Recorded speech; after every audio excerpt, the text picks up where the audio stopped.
आप देख रहे हैं TNB। इस अंडरपास के खुलने से सबसे बड़ा काम जो होगा, लोगों का टाइम भी बचेगा।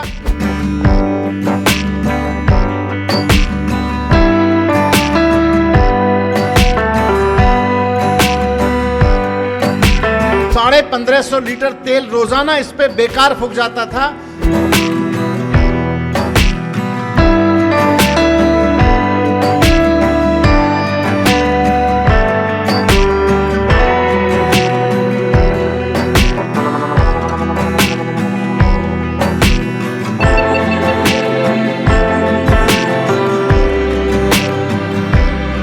$3.6 ton per day carbon dioxide यहाँ से निकलती थी।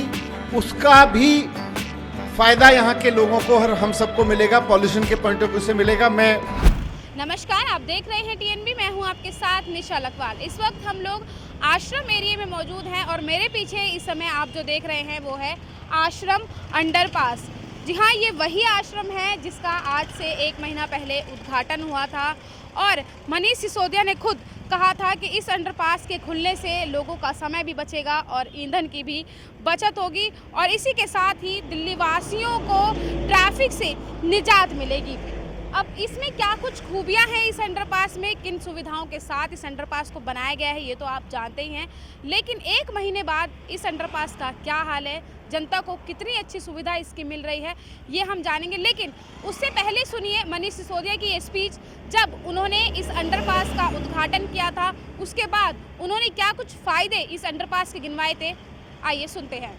इस अंडरपास के खुलने से सबसे बड़ा काम जो होगा वो ये कि लोगों का टाइम भी बचेगा और प्राकृतिक ऊर्जा जो तेल के रूप में उपलब्ध है, 1550 लीटर तेल रोजाना इस पे बेकार फूक जाता था।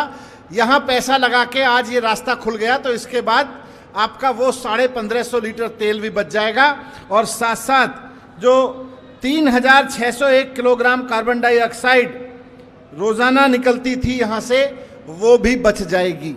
तो ये बहुत बड़ी बचत है।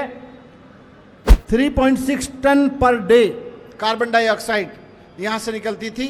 उसका भी फायदा यहाँ के लोगों को और हम सबको मिलेगा, पॉल्यूशन के पॉइंट ऑफ व्यू से मिलेगा। मैं इंजीनियर्स को, कॉन्ट्रैक्टर्स को, आर्किटेक्ट को, सबको इसके लिए बधाई देता हूँ। और सबसे ज़्यादा माननीय मुख्यमंत्री अरविंद केजरीवाल जी जो लगातार इस कोशिश में हैं कि दिल्ली में ट्रांसपोर्ट, ट्रैफिक बहुत स्मूथ कर दिया जाए और दिल्ली की सड़कों को बहुत सुंदर बनाया जाए। मैं जब इस अंडरपास का काम देखने आया था 2 महीने पहले, तो उस वक्त कुछ चीज़ें बाकी रह गई थी और हमें ये बताया गया था कि 1 महीने में अंडरपास यूज़ के लिए तैयार हो जाएगा। कुछ फिनिशिंग की काम रह जाएंगे, जैसे ये डेंटिंग पेंटिंग है, कुछ छत का लगाने का काम है। तो मैंने इंजीनियर से रिक्वेस्ट किया था कि इसको उद्घाटन के लिए, या डेंटिंग पेंटिंग तो हमेशा चलते रहने वाला काम है, उसके लिए रोका ना जाए, क्योंकि एक ही दिन में अगर इतने लोग यहाँ खड़े होकर वेट करते हैं तो उसका नुकसान एक भी दिन क्यों उठाना पड़े। और इंजीनियर्स ने अपने वादे पे काम करते हुए इसको 22 मार्च को असली उद्घाटन इसका जनता से करा दिया था। हमने कहा कि मिनिस्टर का इंतजार मत करो, मुख्यमंत्री जी का इंतजार मत करो, डेंटिंग पेंटिंग के पूरे होने का इंतजार मत करो, जनता को प्रॉब्लम हो रही है, पूरे पुल को जनता को यूज करने दो। तो अंडरवे को, अंडरपास को जनता से उद्घाटन खुद हमने करा लिया था। आज इसका फॉर्मल लोकार्पण हो रहा है और मेरा भी मन था कि एक साथ बैठ के क्षेत्र के कुछ लोग देखें कि बना कैसा है। निकलेंगे रोज इससे, इसका यूज करेंगे तो देखेंगे ही, लेकिन एक बार यहाँ इतना सुंदर वातावरण लोगों ने बनाया है, इसके लिए भी मैं इंजीनियर्स को और आर्किटेक्ट को बधाई देता हूँ। आज मुख्यमंत्री जी की कोशिश पूरी ये है कि दिल्ली की एक एक सड़क इसी तरह से खूबसूरत दिखे। दिल्ली के लोग जहाँ भी जाएं गर्व से कहें कि मेरी दिल्ली की सड़कें सुंदर हो गई हैं। तो उस पर भी सरकार काम कर रही है। आश्रम अंडरपास के क्या कुछ फायदे हैं, ये आप मनीष सिसोदिया की इस स्पीच में सुन ही चुके हैं। लेकिन ये वही जगह है जहां ये अंडरपास बनने से पहले लोगों को घंटों जाम का सामना करना पड़ता था। लेकिन इस अंडरपास के बनने के बाद अब लोगों को एक बहुत बड़ी राहत मिली है। तमाम सुविधाओं के साथ इस अंडरपास को बनाया गया है। 750 मीटर का ये अंडरपास लोगों को भरी दोपहरी में या कहें कि भीड़ से, जाम से राहत देता है। आश्रम चौक अंडरपास सेंट्रल और साउथ दिल्ली के बीच एक महत्वपूर्ण लिंक का काम करता है। यह मथुरा रोड और रिंग रोड को तो कनेक्ट करता ही है, साथ ही दिल्ली से फरीदाबाद और नोएडा के बीच आने वालों के लिए यह भी एक बहुत ही महत्वपूर्ण रूट है।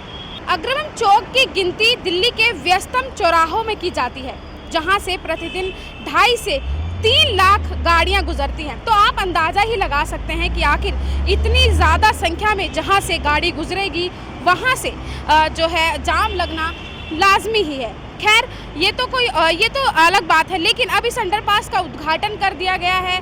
तमाम सुविधाएं इसमें हैं। अगर रात को आप इस अंडरपास से गुजरते हैं तो लाइटों का इंतज़ाम भी जो है इस अंडरपास में किया गया है। अब मैं आपको दिखाना चाहूँगी कि यहाँ पर लाइटें लगाई गई हैं। तस्वीरों में आप देख सकते हैं साफ तौर पर ऊपर लाइटें आपको दिख रही हैं। अगर अंधेरे में रात के समय आप इस अंडरपास में आते हैं तो रोशनी आपको जो है वो भरपूर मिलेगी। तमाम दीवारों पर कलाएँ जो हैं वो लगाई गई हैं, ग्रीनरी दर्शाई गई है और पेंटिंग जो है वो काफ़ी अच्छी है। ऊपर अगर आप देखें, ऊपर की तरफ अगर आप देखें तो इस अंडरपास की अलग ही एक जो है चित्र देखने को मिल रहा है। इसी के साथ ही और भी तमाम सुविधाएं हैं। दिल्ली सरकार ने दिल्ली की जनता को बहुत ही अच्छा एक तोहफा जो कहें कि इस अंडरपास के ज़रिए दिया है। 410 मीटर लंबे इस अंडरपास में दोनों तरफ आने जाने के लिए 2-2 लेन बनाई गई हैं। इस तरह ये कुल 4 लेन का अंडरपास बन जाता है। मॉनसून के दौरान इस अंडरपास में पानी ना भरे, इसके लिए दोनों कैरिज वे में 1.5 लाख लीटर क्षमता के 2 टैंक जिसे कहें कि हम वो भी बनाए गए हैं, ताकि बारिश में लोगों को इस अंडरपास में जाम की और पानी भरने की समस्या से जो है वो ना जूझना पड़े। अंडरपास का बॉक्स पोर्टल करीब 40 मीटर है। यह 2 मुख्य हिस्सा है और 2 अंडरग्राउंड भी हैं। आप देख सकते हैं सामने जो अंडरग्राउंड की बात हम कर रहे हैं वो आपको सामने जो है वो अच्छे खासे तौर पर जो है वो देखे जा सकते हैं। सामने लिखा भी हुआ है आश्रम लोक निर्माण विभाग अंडरपास दिल्ली सरकार और बीच में लोगो लगा हुआ है PWD का। जी हाँ, ये तमाम सुविधाएं हैं।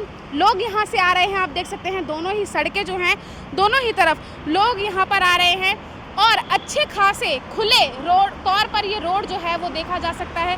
कोई जाम की समस्या यहाँ पर देखने को नहीं मिल रही है, चाहे फिर वो लुटियंस दिल्ली से आश्रम, निज़ामुद्दीन या फिर बाहर नोएडा, गाज़ियाबाद की साइड जाने का रास्ता हो या फिर वहाँ से लुटियंस दिल्ली में प्रवेश करने का रास्ता हो। आप देख सकते हैं दोनों ही रूटों पर बिल्कुल खुले तौर पर लोग जो है वो चल रहे हैं और ये सुविधा लोग जो है बहुत ही आराम से उठा रहे हैं।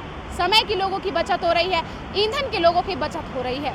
आश्रम में इस वक्त हम मौजूद हैं और मेरे पीछे जो रेड लाइट आप देख रहे हैं, दरअसल ये रेड लाइट वही है जहां पर लोगों को घंटे भर किसी समय जाम से जूझना पड़ता था। जी हाँ, हम बात कर रहे हैं आश्रम अंडरपास की और यही वो अंडरपास है जो काफ़ी समय हो गए हैं खुल गया है और अब लोगों को जाम से राहत इस अंडरपास ने दी है। ऊपर से हम दिखाना चाहेंगे, अंदर से हम आपको दिखा चुके हैं क्या कुछ सुविधाएं इस अंडरपास में हैं और वहाँ तक जहाँ तक आपकी नज़र जाएगी वहाँ तक तस्वीरों में आप देख सकते हैं कि वहाँ से इस अंडरपास की शुरुआत होती है लुटियंस दिल्ली से अगर आप आते हैं तो, और इस यहाँ पे कोने में अगर आप देखेंगे तो वहाँ पर इसकी जो है ये अंडरपास ख़त्म हो जाता है जहाँ तक इसको कवर किया गया है।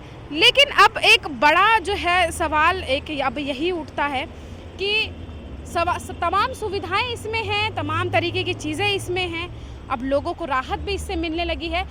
लेकिन सिर्फ अगर आश्रम की बात अगर हम ना करें तो दिल्ली की ऐसी बहुत सी जगह हैं जहां अब भी जाम की बहुत समस्या है। यहाँ के लोगों को जो यहाँ रहते हैं या यहाँ से जो गुजरते हैं उनको अब जाम से राहत तो मिल गई है, लेकिन दिल्ली के जो बाकी एरिया हैं जहाँ पर जाम लगते हैं, क्या वहाँ पर भी इसी तरीके की कोई दिल्ली सरकार की तरफ से दिल्ली वासियों को कोई तोहफा जो है वो जल्द ही मिलने वाला है या नहीं, ये सोचने का विषय है। और क्या अब दिल्ली के और भी जगहों में जहाँ जाम लगते हैं वहाँ पर लोगों को जाम से की समस्या है उससे आखिर कब तक जो है वो राहत मिलेगी, क्योंकि हमने देखा है कि जिस तरीके से, जिस रफ्तार से दिल्ली की सड़कों पर गाड़ियां गुजरती हैं, उससे ये गर्मी भी बहुत है।